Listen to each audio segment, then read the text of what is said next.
Hello and welcome दोस्तों, आप सबका स्वागत है आज की इस नई वीडियो में। और आज इस वीडियो में आपको बताने जा रहा हूँ कि डीएनएस किस तरह से काम करता है, हाउ डीएनएस वर्क्स। तो आइए स्टार्ट करते हैं।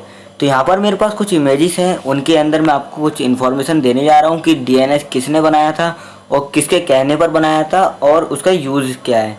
तो ये कुछ बेसिक इन्फॉर्मेशन आपको देने जा रहा हूँ। फ्रेंड्स, अगर आपको ये वीडियो पसंद आए तो प्लीज़ लाइक एंड सब्सक्राइब जरूर करें। तो यहाँ पर who found DNS and when, किसने डीएनएस को ढूंढा और कब। तो at the request of Jon Postel, Paul Mockapetris invented the domain name system यानी डीएनएस इन 1938। ठीक है फ्रेंड्स, जब जॉन पोस्टल ने रिक्वेस्ट की पॉल मोका पैट्रिस से, तब उन्होंने डोमेन नेम सिस्टम को इन्वेंट किया। ठीक है, ये है हमारे डॉक्टर पॉल मोका पैट्रिस और ये हैं जॉन पोस्टल। तो फ्रेंड्स, ये थी इनकी कहानी। आप लोग देख सकते हैं, साइंटिस्ट यानी कंप्यूटर साइंटिस्ट थे जिन्होंने इसको इन्वेंट किया। तो इन्होंने इसे 1938 में इन्वेंट किया और इन्वेंट करने के बाद इन्होंने पूरे इंटरनेट के वर्ल्ड में एक क्या कहते हैं, क्रांति सी ला दी। तो इन्होंने क्या करा, आपको मैं दिखा देता हूँ। तो इस तरह से जहाँ पर हम जब हमारे पास डीएनएस नहीं हुआ करता था, तब हम लोगों को डीएनएस की जगह पर उसका काम हम लोग करते थे, यानी कि आईपी एड्रेस के साथ साथ उसकी वेबसाइट के हमें लिंक के साथ साथ, यानी जो हमारी वेबसाइट का लिंक यानी जो हम कहते हैं डोमेन के साथ साथ हमें आईपी एड्रेस भी याद रखना पड़ता था हमारी वेबसाइट का। पर अब डीएनएस आ चुका है। डीएनएस वो काम हमारा आसान कर देता है कि डीएनएस खुद ही आईपी एड्रेस को मैनेज कर लेता है। हमें आईपी एड्रेस याद रखने की जरूरत नहीं पड़ती है। हम डायरेक्ट जब मर्जी चाहें तब हम ब्राउजिंग कर सकते हैं, सिर्फ उसका डोमेन नेम डालकर। तो यहाँ पर मैं आपको एक छोटे से डायग्राम की मदद से यहाँ समझा देता हूँ हाउ वर्क डीएनएस, डीएनएस किस तरह से काम करता है। तो यहाँ पर यह आपका पीसी यानी आपका पीसी, लैपटॉप, मोबाइल फ़ोन कुछ भी हो सकता है, आप जहाँ से ब्राउजिंग कर रहे हैं। यहाँ पर मैं google.com सर्च करता हूँ तो google.com यहाँ से सिग्नल यानी एक सिग्नल सेंड करता है अपने वेब सर्वर पर। जो उसका वेब सर्वर होता है अपनी वेबसाइट का डोमेन नेम सेंड करता है हमारे डीएनएस सर्वर पर। जब डीएनएस सर्वर को मिलता है उसका वेबसाइट का नाम, उसके बाद डीएनएस सर्वर वहाँ से आईपी एड्रेस अपने वेब सर्वर को सेंड करता है रिजॉल्व करके। और रिजॉल्व होने के बाद जब हमारी वेब सर्वर होता है वो हमारे पास हमारी वेबसाइट को ओपन यानी रीचेबल बना देता है ह्यूमंस के लिए।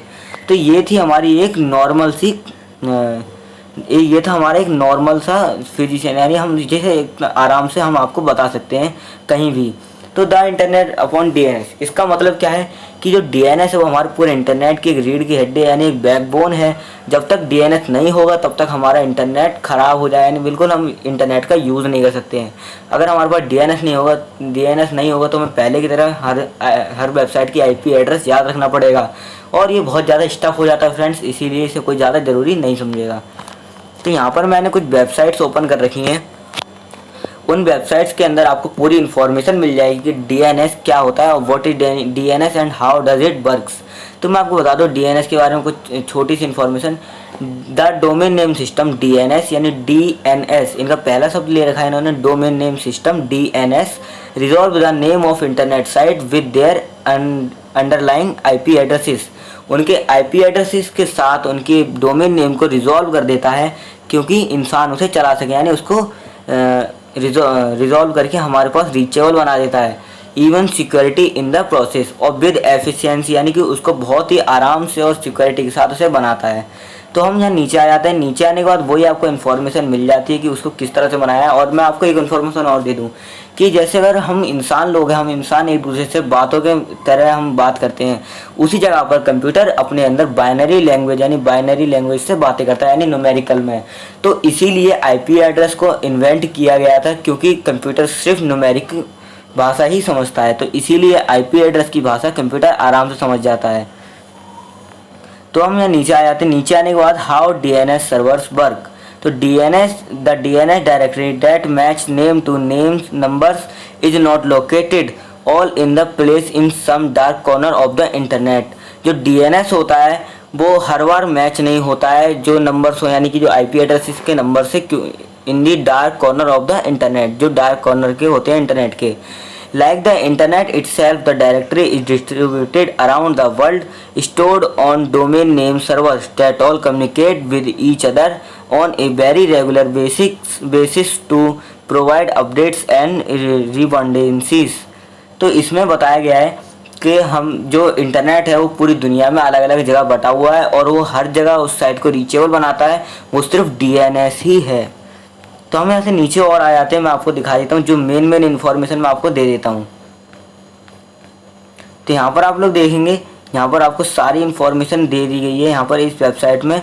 और मेरे पास एक वेबसाइट और खुली हुई है, मैं उस वेबसाइट को भी आपको दिखा देता हूँ। शायद वो वेबसाइट यहाँ से बंद हो चुकी है, तो फ्रेंड्स मैं आपको बता देता हूँ, तब तक मैं आपको इसी ही दिखा देता हूँ। अगर आप डीएनएस के बारे में और जानना चाहते हो तो डीएनएस की एक वीडियो मैंने आपको नीचे लिंक में दे दिया, वहाँ से भी उसे देख सकते हैं। तो जो डीएनएस यानी टीएलडी टॉप लेवल डोमेन्स, जो हमारा आईएसपी यानी कि जो हमारा सर्वर होता है उसको, यानी कि देखिए the initial request for the IP address is made to a recursive resolver is server that is usually operated by an ISP or other third party provider. तो जो हमारा आईपी एड्रेस होता है वो, जो हमारा ब्राउज़र होता है वो हमारी वेबसाइट के डोमेन को आईएसपी यानी कि जो हमारी वेबसाइट का सर्वर होता है उसके पास सेंड करता है। जब हमारी वेबसाइट के सर्वर को वो मिलता है तो वो उसे डीएनएस सर्वर के पास सेंड करती है। और जो डीएनएस सर्वर होता है आप लोग देख सकते हैं उस, जैसे कि उसमें कुछ टीएलडी यानी टॉप लेवल डोमेन्स होते हैं, जैसे कि such as .com .net .org and all of those country domains like .cn ये चाइना का है एंड .uk है हमारा यूनाइटेड किंगडम्स का। तो root server are located all around the world, जो रूट सर्वर होते हैं वो पूरी दुनिया में फैले हुए हैं। So the system usually directs you to close it on one geographically, इसीलिए हमारा सिस्टम बहुत ही जल्दी उन साइट से कनेक्ट हो जाता है। Once the request reaches to the correct root server, जब एक बार रिक्वेस्ट हमारी वो करेक्ट रूट सर्वर पर पहुंच जाती है, it goes to a top level domain यानी टीएलडी, जिसका मैं आपको पहले बता चुका हूँ टीएलडी। तो आप लोग देखेंगे टीएलडी नेम सर्वर्स पर। तो नेम सर्वर्स क्या होते हैं कि जो नेम सर्वर्स में जिनमें हमारी वेबसाइट्स का सारा डेटा स्टोर होता है उसे हम नेम सर्वर्स कहते हैं। Which store the information for the second level domain, जो हमारे सेकंड लेवल डोमेन की इंफॉर्मेशन को स्टोर रखता है। तो the word use before you get to the .com .org .net for example that information for networkworld.com is network world. जो हमारा network world होता है यानी जो हमारा सेकंड लेवल डोमेन होता है वही हमारा स्टोर होता है हमारे नेम सर्वर्स के अंदर। The request then goes to the domain name server यानी DNS which hold the information about the site and its IP address. उसके पास जो इंफॉर्मेशन होती है वो हमारी वेबसाइट और आईपी एड्रेस की होती है।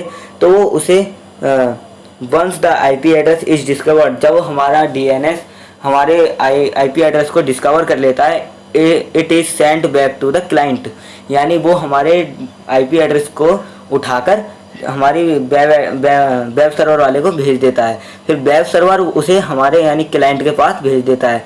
Which can now use it the visit the site, इसीलिए हम अपनी साइट को विजिट कर पाते हैं। ऑल ऑफ दिस टेक मेरी मिली सेकेंड्स, यानी ये सब बहुत ही थोड़ा टाइम लेते हैं।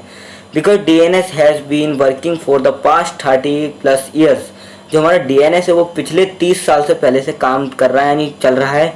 Most people take it for granted, बहुत सारे पीपल उसे ग्रांटेड के लिए लेते हैं। Security also was not considered when building the system, security पहले से कंसिडर्ड नहीं होती जब सिस्टम बन रहा होता है। So hackers have taken full advantage of this, तो हैकर्स को इसका पूरा एडवांटेज मिल जाता है creating a variety of attacks, तो उससे वह अटैक करके उस वेबसाइट को हैक भी कर सकते हैं। तो फ्रेंड्स ये थी हमारी एक बेसिक इन्फॉर्मेशन आज की इस वीडियो में। तो फ्रेंड्स अगर आपको ये वीडियो पसंद आई हो तो प्लीज़ लाइक एंड सब्सक्राइब जरूर करें